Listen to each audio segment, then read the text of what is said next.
नमस्ते साथीहरू, यस Lok Sewa tips YouTube च्यानलमा तपाईँहरूलाई हार्दिक स्वागत गर्न चाहन्छु। आज पनि म नयाँ भिडियोको साथमा उपस्थित भएको छु। यस भिडियोलाई अन्तिमसम्म हेरी यस च्यानललाई लाइक, सेयर, सब्सक्राइब र नजिकै रहेको बेल आइकन दबाउन नभुल्नुहोला, ताकि नयाँ भिडियो अपलोड गर्न साथ सुरुमै तपाईँलाई नोटिफिकेसन प्राप्त हुनेछ। साथै हाम्रो फेसबुक पेज लोकसेवा टिप्सलाई लाइक गर्न नभुल्नुहोला। आज म प्रदेश लोकसेवा आयोग लुम्बिनी प्रदेश निजामती सेवा स्थानीय सरकार सेवा सञ्चालन सेवा अन्तर्गत प्रशासन सेवा, प्रशासन, राजस्व, लेखा र प्रदेश व्यवस्थापिका समूह सहायक स्तर 5औं तहका पदहरूको खुल्ला प्रतियोगितात्मक परीक्षाको पाठ्यक्रम लिएर आएको छु साथीहरू। यस भिडियोलाई अन्तिमसम्म हेरेर साथ दिनुहोला साथीहरू। यसमा दुईटा पत्र हुन्छ साथीहरू, दुईटा पेपर हुन्छ, प्रथम पत्र र द्वितीय पत्र। प्रथम पत्रमा सामान्य ज्ञान र सामान्य बौद्धिक परीक्षण हुन्छ। सामान्य ज्ञान 60 अङ्कको हुन्छ भने साथीहरू सामान्य बौद्धिक परीक्षण चाहिँ 40 अङ्कको हुन्छ। सामान्य ज्ञानमा तपाईँको ब्रह्माण्ड सम्बन्धी जानकारी, यसभित्र चाहिँ सौर्यमण्डल, सूर्य, ग्रह, उपग्रह, शिशु ग्रह, उल्का, धूम्रकेतु, पुच्छ्रे ताराहरू, पृथ्वी, परिचय, उत्पत्ति र गति, यिनीहरूबाट साथीहरू मल्टिपल चोइस क्वेसन आउँछ साथीहरू, 4वटा एन्सर सहितको। त्यसमा तपाईँले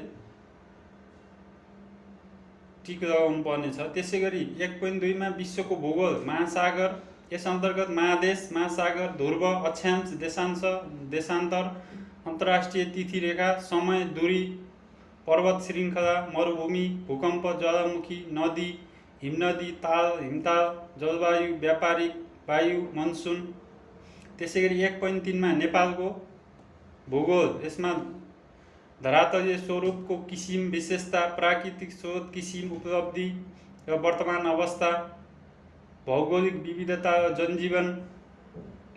त्यसै गरी नेपालमा पाइने हावापानीको किसिम र विशेषता, हावापानीको विविधताबाट उत्पन्न भएका आर्थिक तथा सामाजिक क्रियाकलाप र जीविकोपार्जनमा विविधता।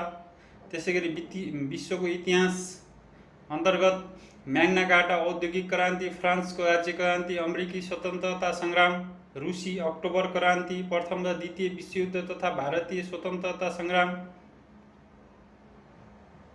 घटनाका कारण र परिणामहरू। 1.5 मा नेपालको इतिहास, प्राचीन कालदेखि हालसम्म, किराँतकाल, लिच्छवीकाल, मध्यकाल, सामाजिक, आर्थिक र राजनीतिक अवस्था, आधुनिक इतिहास, राजनीतिक घटनाक्रम र कारण र परिणामहरू। यो सेम साथीहरू सङ्घीय नासुमा सोधिने प्याटर्नमा छ साथीहरू यो चाहिँ। त्यसै गरी नेपालको सामाजिक मूल्य मान्यता, सांस्कृतिक अवस्था, प्रथा, परम्परा, मूल्य मान्यता, धर्म, जात जाति, भाषा भाषी, संस्कृति, कला, साहित्य, सङ्गीत, सांस्कृतिक सम्पदाको किसिम, विशेषता, महत्त्व। त्यसै गरी नेपालको आर्थिक अवस्था, विकासका पूर्वाधारहरू, कृषि, उद्योग, व्यापार, पर्यटन, यातायात, सञ्चार, शिक्षा, स्वास्थ्य, विद्युत र विकास योजना। त्यसै गरी 1.8 मा विज्ञान, प्रविधि र स्वास्थ्य, निम्नलिखित विषयमा सामान्य जानकारी, विज्ञान प्रविधिको विकासबाट मानव जीवनमा परेको प्रत्यक्ष प्रभाव, जैविक प्रविधि, सूचना तथा सञ्चार प्रविधि र वैकल्पिक ऊर्जा, क्रम विकास, वंशानुगत स्वास्थ्य, खोप, खाद्य, पोषण, सरसफाइ। त्यसै गरी दैनिक जीवनमा प्रयोग हुने वस्तुहरू, साबुन, प्लास्टिक, रेसा, काँच, मल र कीटनाशक औषधि। त्यसै गरी 1.9 मा पारिस्थितिक पद्धति र वातावरण, पारिस्थितिक पद्धतिको परिचय र प्रकार तथा जीव, भू रासायनिक चक्र। त्यसै गरी दिगो विकास, जैविक विविधता, दुर्लभ पशुपन्छी, वनस्पति, विश्वव्यापी उष्णता, जलवायु परिवर्तन, हरितगृह प्रभाव, ओजोन विनाश, वातावरण प्रदूषण, जनसङ्ख्या, सहरीकरण, बसोबास, बसाइसराई। त्यसै गरी 1.10 मा अन्तर्राष्ट्रिय सम्बन्ध तथा सङ्घ संस्थाहरू, नेपालका छिमेकी देशहरू तथा बेलायत, अमेरिका, जापान आदिसँगको सम्बन्ध, संयुक्त राष्ट्रसङ्घ अङ्ग विशिष्टीकृत संस्था गतिविधिहरू, क्षेत्रीय सङ्गठन, सार्क, बिमस्टेक, आसियान, युरोपियन सङ्घ। त्यसै गरी 1.11 मा राष्ट्रिय र अन्तर्राष्ट्रिय महत्त्वका राजनीतिक, सामाजिक, आर्थिक, वैज्ञानिक, सांस्कृतिक, खेलकुद, पुस्तक, पुरस्कार, कला, साहित्य, सङ्गीत लगायतका समसामयिक घटना तथा नवीनतम गतिविधिहरू र महत्त्वपूर्ण व्यक्तित्व तथा विचारक सम्बन्धी जानकारी। यसमा 11वटा च्याप्टर छन् साथीहरू, यसबाट 30वटा क्वेसन सोधिन्छ। 30 दुना 60 मार्क्सको साथीहरू। त्यसै गरी सामान्य बौद्धिक परीक्षणमा यो चाहिँ 40 अङ्कको। 2.1 मा शाब्दिक तार्किक परीक्षा, बोध, शब्द ज्ञान, अनुक्रम, समरूपता, वर्गीकरण, कोडिङ डिकोडिङ, छोडिएका अक्षर सङ्केत मिलाउने, दिशा दूरी ज्ञान, तार्किक विश्लेषण, श्रेणीक्रम, पङ्क्तिक्रम, भनाइ र कारण, आगमन, नियमन, कार्य र अवस्थाको सिलसिला। त्यसै गरी 2.2 मात्रात्मक, सङ्ख्यात्मक वा अङ्क सम्बन्धी तार्किक परीक्षण, अनुक्रम, श्रेणीक्रम, समरूपता, वर्गीकरण, कोडिङ, छोडिएका सङ्ख्या, अक्षर सङ्केत मिलाउने, साझा गुण, मेट्रिक्स, तथ्याङ्क व्याख्या, तथ्याङ्क जाँच, रुजु, अङ्कगणितीय तर्क, क्रिया सम्बन्धी, प्रतिशत, भिन्न, दशमलव, अनुपात, औसत, नाफा नोक्सान, मिति पात्रो, समय र काम। त्यसै गरी 2.3 मा अशाब्दिक तार्किक परीक्षण, अनुक्रम, समरूपता, एकरूपता, वर्गीकरण, तार्किक चित्रात्मक विश्लेषण, भेन चित्र, मैट्रिक्स चित्र, त्रिभुज वर्गको रचना, चित्र तथा वा आकृति, बनावट विश्लेषण, बिन्दु, स्थान, स्थिति, पानीमा देखिने आकृति, ऐनामा देखिने आकृति, अन्तर्निहित आकृतिको चित्र, स्थानान्तरण। यो साथीहरू आइक्यू र जिके चाहिँ लगभग सबैमा एउटै हुन्छ। अधिकृत, नासु, खरिदार र अन्यहरूमा पनि सोध्न सक्ने खालको हुन्छ साथीहरू। त्यस कारणले यो चाहिँ तपाईँलाई सबैमा प्रयोग हुन्छ साथीहरू। त्यस कारणले गर्दाखेरि तपाईँहरूले आइक्यू र जिके चाहिँ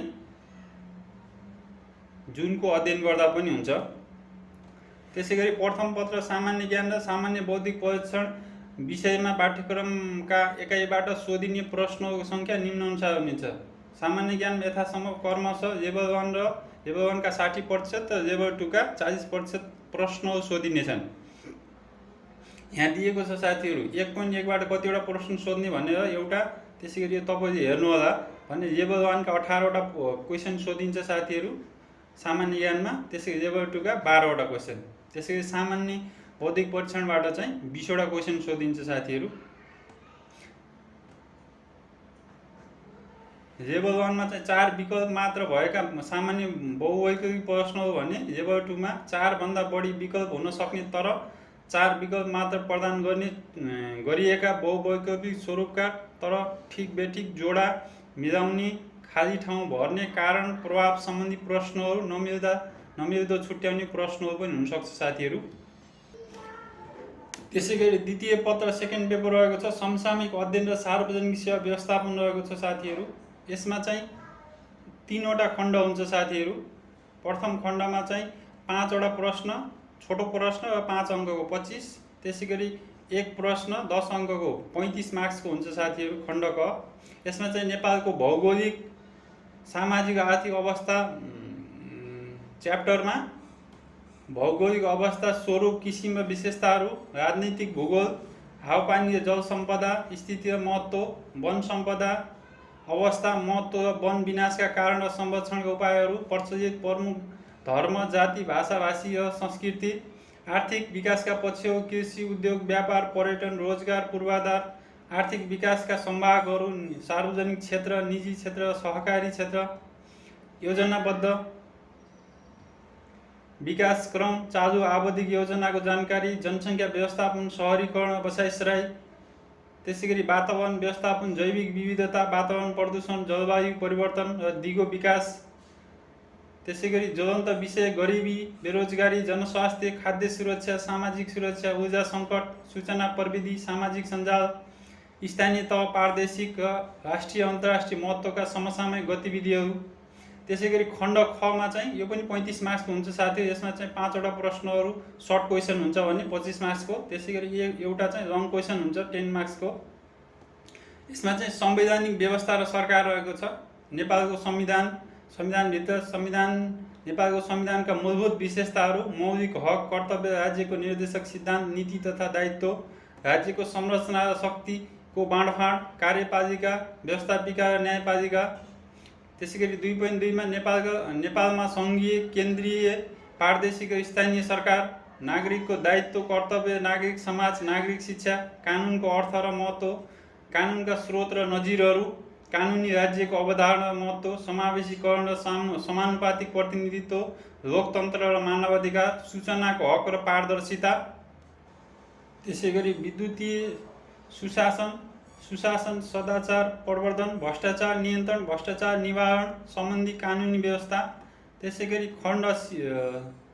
खण्ड सी चाहिँ 30 अङ्कको हुन्छ साथीहरू। यसमा 4 प्रश्न 5 अङ्कको 20 मार्क्सको, त्यसै गरी 1 प्रश्न 10 अङ्कको गरी जम्मा 30 मार्क्सको हुन्छ साथीहरू। यसमा चाहिँ सार्वजनिक सेवा सञ्चालन एवं व्यवस्थापन अन्तर्गत कार्यालय व्यवस्थापन अन्तर्गत कार्यालय र कार्यालय व्यवस्थापनको अवधारणा महत्त्व, अभियोग व्यवस्थापनको परिचय, उद्देश्य, आवश्यकता, महत्त्व, कार्यालयमा सञ्चारको महत्त्व, प्रकार र माध्यम, कार्यालयमा व्यवस्थापन सूचना प्रणाली MIS को महत्त्व र आवश्यकता।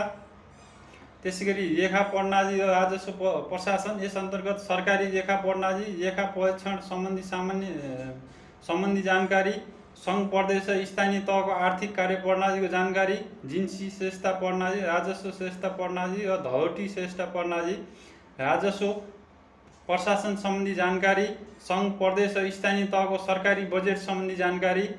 त्यसै गरी 3.3 मा नेपाल निजामती सेवा, प्रदेश निजामती सेवा, स्थानीय सरकार सेवा, सरकारी सेवा, सङ्घीय निजामती सेवा, प्रदेश निजामती सेवा, स्थानीय सरकार सेवाको गठन, पदपूर्ति गर्ने तरिका र प्रक्रियाहरू, नियुक्ति, काज, सरुवा, बढुवा, विधा, सेवा सुविधा, आचरण, अवकाश, सजाय, वृत्ति विकास सम्बन्धी ऐन र नियमावलीमा भएका व्यवस्थाहरू।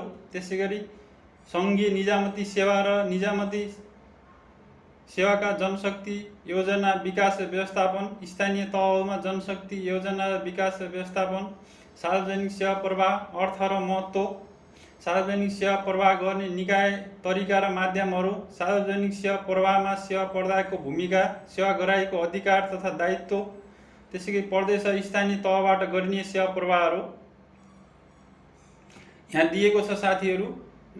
खण्ड कबाट कतिवटा सर्ट क्वेसन, खण्ड खबाट कतिवटा सर्ट क्वेसन र लङ क्वेसन कतिवटा आउँछ भन्ने दिएको छ साथीहरू। यसमा तपाईँले हेर्नुहोला। आजको भिडियोमा यति नै साथीहरू। यस्तै नयाँ भिडियो हेर्नको लागि यस च्यानललाई सब्सक्राइब गर्नुहोला र नजिकै रहेको बेल आइकन दबाउन नभुल्नुहोला, ताकि नयाँ भिडियो अपलोड गर्न साथ सुरुमै तपाईँलाई नोटिफिकेसन प्राप्त हुनेछ। साथै हाम्रो फेसबुक पेज रोक्सिया टिप्स लाइक गर्न नभुल्नुहोला। भिडियो कस्तो लागिरहेको छ कमेन्ट बक्समा कमेन्ट गर्नुहोला। तपाईँहरूको एक लाइक एक सब्सक्राइब आगामी दिनहरूमा यस्तै नयाँ भिडियो बनाउन हौसला प्रदान गर्नेछ। धन्यवाद।